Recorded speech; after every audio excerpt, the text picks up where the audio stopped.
안녕하십니까? 네, 인문학 살롱의 유혜선입니다. 또 한 해가 지나가고 있습니다. 여러분들 한 해 동안 어떠셨어요? 한 해가 지나가면 참 생각난 일들이 많죠, 그죠? 그래서 이번 시간에는 2020년도를 강타한 우리 세 명의 상남자 카리스마에 대한 이야기를 한번 해볼까 합니다. 이 카리스마가 어떤 뜻일까요? 이 카리스마는 원래 그리스어인데요. 이 신의 축복이라는 말에서 유래를 합니다. 그래서 이 그리스어로는 이 카리스마는 사람을 매료시키고 어떤 관심과 존경, 다른 사람으로부터 영향력을 이끌어내는 힘, 뭐 이런 이야기라고 할 수 있는데요. 올 한해 정말 그 통쾌하고 상쾌한 상남자, 우리 나훈아, 윤석열, 김호중에 대한 이야기를 한번 해볼까 합니다. 이 카리스마라는 단어가 너무나 잘 어울리는 남자죠. 이 나훈아 씨는요, 그죠? 예, 아름다운 청년, 테스형, 예, 나훈아 씨에 대한 이야기인데요. 약간 그 신비스럽기도 하잖아요, 그죠? 예, 한 번씩 굵직굵직하게 때려주는 그의 영향력이 너무나 대단한 한 해였지 않나 하는 생각이 듭니다. 이 테스형 세상이 왜 이래 라고 외치면서 내 살아오는 동안 왕이나 대통령이 국민 때문에 목숨을 걸었다는 이야기는 한 번도 들어본 적이 없다. 그죠? 예. 이 나라를 누가 지켰느냐? 바로 여러분들이 나라를 지켰다. 여러분들은 세계 1등 국민이다. 라고 이렇게 하면서 막 국민들을 위로를 해줬잖아요. 그죠? 예. 정말 전국을 뒤집어 놨습니다. 좀 지난 방송이긴 하지만 김혜수의 그 플러스 유를 보면은요. 그 뉴욕에서 어느 호텔에서 콘서트 요청을 받았습니다. 근데 이제 보통 이제 해외에서 우리나라로 이렇게 이제 그 초청을 받아서 오는 대형 뮤지션들, 예를 들면 프랑크 시나트라라든지 마이클 잭슨 이런 사람이 올 때요 엄청난 갑질을 합니다. 정말 배가 아팠던 거죠. 그래서 나훈아는 대한민국의 자존심이잖아요. 그래서 뭐 아니면 말고라는 식으로 똑같이 요구를 했다고 합니다. 뭐 예를 들면 이런 거죠. 공항에 내려서 예, 호텔 입구에서 방까지 레드카펫을 깔아라. 그죠? 예, 보디가드를 40명 이상 배치해라. 그 다음에 우리 직원들을 리무진으로 모셔라. 나는 방이 작으면 못 잔다. 난 입맛이 까다로워서 음식도 최고급으로 해라. 이렇게 막 요구를 했다고 합니다. 뭐 고추장 자존심이라고 하더라고요, 본인은. 근데 그걸 다 들어줬다고 합니다. 근데 그런 모습을 보고 교포들이 눈물을 흘리면서 나훈아 때문에 정말 그 대한민국의 자존심, 대한민국의 국민이라는 자존심을 세워줬다. 정말 통쾌한 한방이었다. 라고 이렇게 이야기를 하더라고요. 그죠? 예. 또 나라가 주는 훈장을 왜 사양했느냐 이렇게 인터뷰를 했더니 이렇게 이야기합니다. 세월의 무게가 무겁고 가수라는 직업도 무거운데 어떻게 훈장까지 달고 살겠느냐. 노래하는 사람은 영원히 자유로워야 한다. 이렇게 답변하는 거예요. 정말 그 나훈아다운 답변이죠. 그죠? 이렇게 툭툭 내려놓으면서 사람들의 마음을 꽉꽉 채워주는 정말 상남자 중에 상남자가 아닐까 하는 생각이 듭니다. 자, 그 다음에 두 번째는요, 예, 신림동의 전설, 우리 정의의 사도, 나훈아가 좀 이렇게 수그려 들만할 쯤에 나타나는 사람이 이제 윤석열 총장인데요.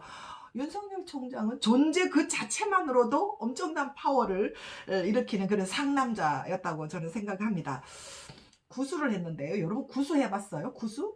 거의 10년이잖아요. 이 강산도 한번 이렇게 바뀔 정도로 이 고시촌에서 바둑과 이 그 삼국지에 푹 빠졌다고 합니다.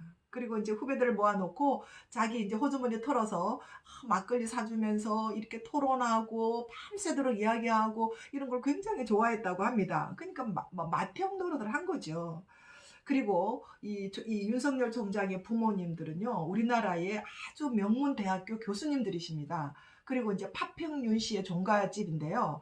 이 집안도 좋고, 그래서 인성도 참 바르고, 그런 수제잖아요. 수제라고 할 수 있는데, 그 부모님들이 이 아이가 장차 큰 인물이 될 것이다, 라는 것을 미리 알고, 예, 한 번도 구수하는 동안 한 번도 잔소리 하지 않고, 옆에서 끝까지 지켜봐 줬다고 합니다. 정말 대단하죠, 그죠? 예. 대단한 부모님 밑에서 자란 아이인 것 같습니다. 왜 구수까지 했을까? 이 머리 좋은 사람이. 제가 이제 생각을 해봤는데, 제가 이제 법대를 나왔잖아요. 이 법대 시험은 아주 요령 있게 보면 잘 칠 수 있거든요. 이 중간고사나 기말고사 때 이제 그 족보라는 게 있어요. 예상 문제. 족보라는 게 있는데, 그 족보들에서 나오는 문제들만 집게처럼 찝어가지고 이렇게 모범 답안으로 탈탈탈탈 이렇게 외워서 쓰면 학점 잘 받을 수 있어요. 그리고 이제 공무원 시험이나 사법고시도 마찬가지 아닐까요? 그다음에 하다못해 운전면허 시험까지 이제 학원 주변에 이렇게 막 예산 문제집에 놔돌고 하는데 그런 것만 잘 봐도 의외로 좋은 성적 얻는 사람 많잖아요. 근데 윤 총장 그렇게 공부를 하지 않았던 것 같습니다. 이 법의 정신이 무엇이며 법을 집행하는 사람으로서의 어떤 그 도리와 헌법 정신 뭐 이런 것들을 순수하게 고뇌하면서 정말 우직하게 정석으로 공부를 하지 않았나 하는 생각이 듭니다. 최근에 그가 집권 세력으로부터 이렇게 핍박을 받으면서 식물총장이다라는 이런 말을 들을 때도요. 그의 그 카카오톡에 이런 문구가 있었거든요. Become and strong. 침착하고 강하게. 이게 방송에 소개되면서 정말 유명해졌는데 저도 이 말이 너무너무 마음에 들더라고요. 이 말은 미국의 작가 어네스트 해밍웨이의 노인과 바다라는 이 소설에 나오는 문구인데요. 이 바다에서 낚시로 큰 고기를 잡으려고 며칠간 사투를 벌이다가 노인이 포기하고 싶을 때마다 자신을 격려하고 위로했던 그런 말이라고 합니다. 네, 자고 우면하지 않고 흔들리지 않고 가는 그의 헌법 정신. 정신력을 잘 대변해 주는 것 같다는 생각이 듭니다. 그래서 요즘 국민들이요. 법이 무엇인가를 우리에게 보여줬기 때문에 앞으로는 정치가 무엇인가를 좀 보여달라. 보였으면 좋겠다. 이렇게 사람들이 요구를 한답니다. 권력의 주변에서 철새처럼 서성이다가 온갖 곤모술수와 줄대기 하면서 때가 묻을 대로 묻은 우리 기존의 어떤 정치인들 보면 좀 식상하죠. 실망스럽기도 합니다. 그렇지만 오로지 헌법과 국민을 위해서 두려움 없이 당당하게 그 자리를 지켜내고 있는 그 모습을 보고 이제는 정치 좀 하자. 우리 원로들이 나라를 걱정하는 원로들이 윤석열 총장을 대통령 공채로 하자. 안 한다 그러면 어떡하지? 이렇게 하면서 막 사람들이 달래면서 그를 모여든다고 합니다. 정치 좀 하자고. 이게 바로 카리스마죠. 이게 카리스마죠. 앞으로 그가 뭐 정치를 할지 안 할지는 모르겠지만 그의 상남자 카리스마가 너무나 신선했던 올 한 해였다고 저는 생각을 합니다. 자, 그 다음에 그렇다면 우리의 괴물 카리스마 글로벌 터바로티 김호중은 어떤가요? 김호중도 만만치 않죠, 그죠? 두 선배들만큼 아직 나이는 어린데요. 그렇지만 지금 그가 보여주고 있는 이 엄청난 계력을 보면은요, 충분히 상남자 카리스마의 원형이다라고 이렇게 말씀을 할 수가 있겠습니다. 우리 스타킹의 고딩 파바로티로 이름을 내면서 세상의 문을 열었잖아요, 그죠? 하지만 성악의 높은 울타리의 벽을 넘지 못하고 이 트로트의 길로 우회하면서 그의 어떤 굴곡의 드라이버가 시작되었다라고 이렇게 이야기할 수 있는데요. 그가 첫 번째 딱 무대에 나왔을 때, 야, 우리나라의 트로트가 이렇게 새롭게 재조명될 수 있겠구나 하는 그런 생각을 저는 가졌었습니다. 저만 그렇게 생각했을까요? 근데 트로트가 진행이 되면서 앞으로 너에게 더 이상 지는 없을 거야. 이런 말을 하죠, 그죠? 그리고 천상대제해 때부터 서서히 견제가 들어오기 시작하더니 이 주현미 씨의 짝사랑을 부를 때 이 한 키만 조절해서 자기가 불렀어도 충분히 소화할 수 있는 노래를 약간 오기를 부리는 것 같다는 느낌이 들었습니다. 정면으로 돌파하잖아요. 그래서 주현미 씨가 성남자시군요. 이렇게 이제 웃고 조금만 융통성 있게 했으면 충분히 극복할 수 있는 그런 노래였는데 좀 아쉬웠다는 생각이 듭니다. 그렇지만 김호중은 대담하게 결과를 받아들이고 자신의 영향력을 서서히 넓혀가더니 그렇죠? 올해 세계 최고의 무대인 카네기 홀까지 후보를 받잖아요. 이것이 그의 또 카리스마죠. 그렇죠? 올해 든든한 그의 아리스 지원단이 10만을 넘어선다고 합니다. 그죠? 트로트부터 클래식에 이르기까지 정말 앞으로 그의 용량력은 어디까지 미칠지 정말 예측을 불허하는 상남자 중에 상남자라고 할 수가 있겠습니다.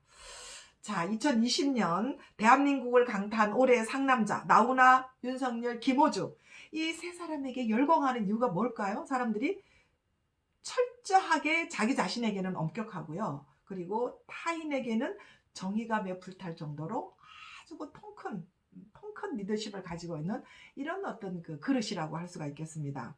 그들이 가진 재능과 능력도 대단하지만 우리 일반 대중들이 뭔가 그 억눌려 있는 가슴을 시원하게 뻥 뻥 뚫어주는 이런 상남자 카리스마가 엄청난 감동을 주었던 그런 한 해가 아니었나 하는 생각이 듭니다. 한 해가 지나면 각종 그 사자성어나 문구들이 나오는데요.